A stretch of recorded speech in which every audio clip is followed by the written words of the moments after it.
vamos estudar o livro O Evangelho segundo o Espiritismo, de Allan Kardec.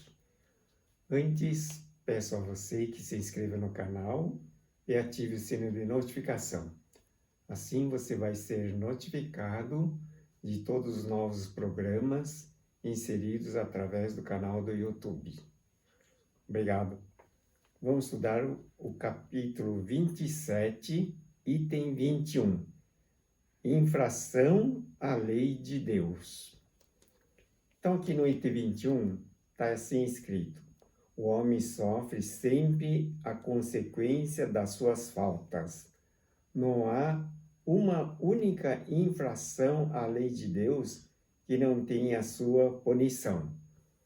Portanto, veja que, como somos devedores e estamos sendo prejudicados pela nossa própria conduta, porque não seguimos corretamente a lei de Deus. E o Senhor Jesus, através do seu sublime evangelho, nos trouxe exatamente o roteiro de como devemos agir para estarmos no caminho da felicidade. Inclusive, de acordo com as instruções de Jesus, o caminho do reino de Deus. Portanto, a severidade do castigo é proporcional à gravidez da falta. Veja que temos dentro da nossa mente, da nossa alma, o sentimento de pecado, ou seja, de que somos devedores devido às faltas cometidas. No entanto, em função desse sentimento errôneo, errado, o homem sofre a consequência das faltas, ou seja, os nossos procedimentos conduz exatamente para um castigo das faltas cometidas, ou seja, o sentimento de pecado gravado na alma. Portanto, devemos, através do Evangelho do Senhor Jesus, fazer o esforço de seguirmos no caminho correto para eliminar exatamente o sentimento de pecado e assim deixaremos de sofrer, de passar por uma vida difícil, cheia de problemas, dificuldades. Apesar de passarmos pelas dificuldades, não devemos nos sentir prejudicados, porque estamos a caminho do aperfeiçoamento através das diversas experiências que incorremos perante as dificuldades, e sim considerar todos os obstáculos, entraves, dificuldades como sendo lições de aprimoramento e de aperfeiçoamento. A duração do castigo para qualquer falta é indeterminada, pois fica subordinada ao arrependimento do culpado e ao seu retorno ao bem. Veja que no Evangelho consta, portanto, essa situação onde podemos eliminar as nossas faltas, as nossas dificuldades, os nossos castigos ou pecados, voltando a nossa mente para Deus e arrependendo verdadeiramente, com sincero devotamento a Deus, voltando a nossa mente para Deus, porque está escrito aqui, a duração do castigo para qualquer falta é indeterminada, pois fica subordinada ao arrependimento do culpado e ao seu retorno ao bem. Assim, a pena dura tanto quanto a obstinação do mal. Seria perpétua se a obstinação fosse, e de curta duração se o arrependimento vier logo. Veja que a função da lei de Deus é demonstrar para todas as pessoas o amor, a caridade que constituem o caminho do aperfeiçoamento, da elevação, da evolução. E Se tivermos quaisquer sentimentos de pecado na nossa alma, voltemos a nossa mente para Deus, verdadeiramente, através do arrependimento. Na época de Jesus, houve um período em que o precursor de Jesus Cristo, conhecido como João Batista, ele promovia no Rio Jordão o batismo pela imersão do corpo na água. No entanto, naquele momento, a maioria das pessoas sentia-se purificada apenas externamente, não havendo a profunda transformação da alma para Deus, arrependendo pelos pecados cometidos. E assim, a purificação aparentemente externa não conduzia o ser humano ao verdadeiro arrependimento das faltas cometidas, ou seja, não conseguia voltar a mente plenamente para Deus. Desde que o culpado clame por misericórdia, Deus ouve, Ele concede a esperança. Veja que Deus é o todo de tudo, está em toda parte. Jesus nos ensinou que o reino de Deus está dentro de cada um. Portanto, o arrependimento nos conduz a uma etapa superior na evolução da vida. E, através do arrependimento, somos conduzidos ao caminho de Deus. Mas o simples remorso não basta. É necessária a reparação da falta. É por isso que o culpado se vê submetido a novas provas, nas quais ele pode sempre, pela sua própria vontade, fazer o bem para a reparação do mal anteriormente praticado. Então veja que a reparação da falta corresponde à justiça de Deus. E, nesse momento da reparação, em geral, somos submetidos a um tratamento compatível ao entendimento das faltas cometidas. Portanto, o culpado se vê submetido a novas provas, nas quais ele pode, sempre pela sua própria vontade, fazer o bem para a reparação do mal anteriormente cometido.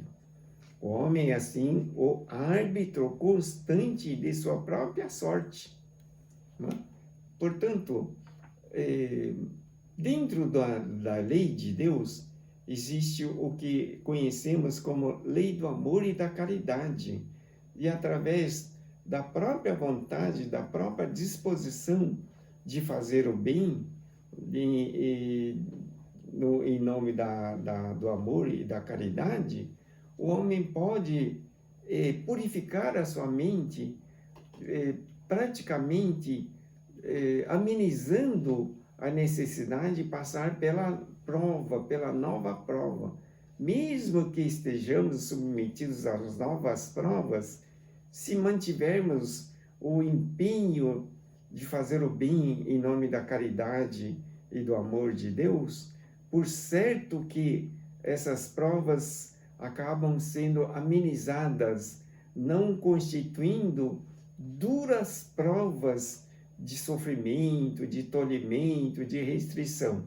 Então, nós podemos, através da nossa própria boa vontade, da nossa disposição, eliminar grande parte das duras provas que teríamos que passar, por causa da disposição de fazer o bem. Por que temos que passar pela prova através das dificuldades, dos sofrimentos, dos tormentos, dos tolhimentos? Porque exatamente a prova constitui a oportunidade de reparar o mal realizado em circunstâncias anteriores.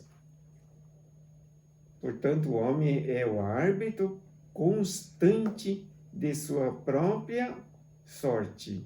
Ele pode abreviar o seu suplício ou prolongá-lo indefinidamente. Sua felicidade ou sua desgraça depende da sua boa vontade de fazer o bem. Veja que a lei constituída para o bem do próprio homem é bem clara para todas as pessoas. Se pela ignorância, pela selvageria, pela brutalidade, acabou fazendo mal às pessoas em circunstâncias anteriores, agora, neste momento, Deus nos dá a possibilidade de fazermos o bem, pelo livre-arbítrio, pela boa escolha de fazer o bem, e assim, através do intensivo devotamento à felicidade do próximo, nós podemos eliminar grande parte das provas ou das necessidades de fazer a reparação, porque constitui exatamente o nosso arbítrio, ou seja, a nossa escolha. Essa é a lei imutável e conforme a bondade e a justiça de Deus.